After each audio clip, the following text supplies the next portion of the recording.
शेतकरी बांधवांनो, आम्ही हा 15/012चा प्लॉट व्हिजिटला आलेलो. बाजूला कापूस आहे. आता कापसावाल्या शेतकऱ्यांनी अत्यंत महत्त्वाचा विषय, सप्टेंबर गेला, आपण सप्टेंबरमध्येच मागे सांगितलं होतं की कापसामध्ये दही येणार यावर्षी 100% तो आला. त्यानं काय नुकसान होत आहे तर पराठीची सगळी पानं जी आहे ते खालचे सगळे गळून पडतात. आता इथं जर आपण बघितलं, ही जी करपायलेला भाग आहे ना हा कापसाचा, याचं प्रमुख कारण जे आहे ना हे सगळं करपून गेलेलं.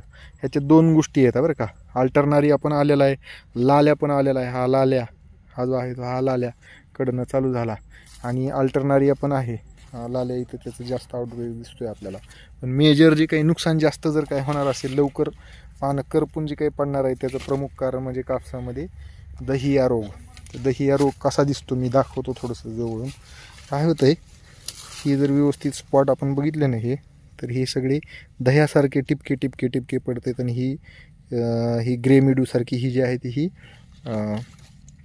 ही वाढलेली असते, ग्रोथ, फंगल ग्रोथ झालेली असते.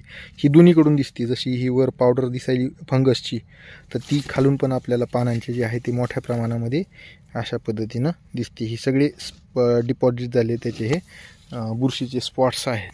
आणि त्याची ग्रोथ झाल्यामुळं पानं जे आहे ते अशा पद्धतीनं करपतात. आणि हात लागायच्या आधी जर आता जसं हे पान पडलं किंवा हे पान आहे, तर हात लागल्या जे आहे ते हे गळून पडतं. आणि अशा पद्धतीनं ह्या दहिया रोगाचा प्रादुर्भाव वाढल्यामुळं आपल्या पिकाचं नुकसान होतं. तर ह्याच्या व्यवस्थापनासाठी आता वरचे पानं आणखीन चांगले, तर अशा ठिकाणी जे आहे ते कॅब्रिओटॉप नावाचं जी काही बुरशीनाशक आहे, ज्याच्यामध्ये स्ट्रिब्युलिन गटातला एक घटक आहे आणि एक जो आहे तो कॉन्टॅक्ट फंगिसाईड मेटिराम नावाचा आहे मॉलिक्यूल. ते हे असे 2 घटक असलेलं हे बुरशीनाशक जर आपण केलं, हे लेबल क्लेम आहे, फवारणी जर आपण केली तर निश्चित ह्याचं व्यवस्थापन आपण करू शकतो.